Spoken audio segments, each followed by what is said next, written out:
থাকলে অবশ্যই চ্যানেলটাকে সাবস্ক্রাইব করে রাখবেন। আমরা কিন্তু লাইক দিচ্ছি না ভাই। আসলে লাইভে যেহেতু জয়েন্ট হয়েছি, আমরা কষ্ট করে দেখেন লাইভে থাকি ১ ঘন্টা যাবত। ঠিক আছে? তো একটা লাইক দিলে তো আর ক্ষতি নাই ভাই।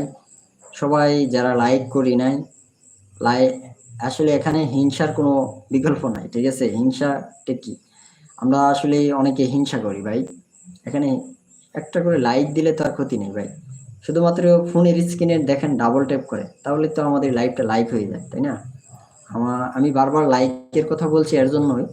তো দেখুন আপনি যখনই একটা ভিডিও ছাড়বেন বা আপনি লাইভে আসবেন, যারা আমরা চ্যানেল নিয়ে কাজ করি, বিশেষ করে যারা আমরা ভিডিও আম উম তৈরি করে থাকি, তো আপনারা জানেন একটা লাইক দিলে হচ্ছে যে আমার মানে এই লাইভটা যে আমি করতেছি, অ্যালগরিদম ধরে নিবে যে আসলে লাইভে রিচটা বেশি এবং একটা লাইক দিলে এই লাইভটা আরো নতুন, নতুন অডিয়েন্সের কাছে কিন্তু পৌঁছাবে। তো অ্যালগরিদম ধরে নিবে অবশ্যই একটা গুরুত্বপূর্ণ লাইভ চলতেছে। মানে এটা আরো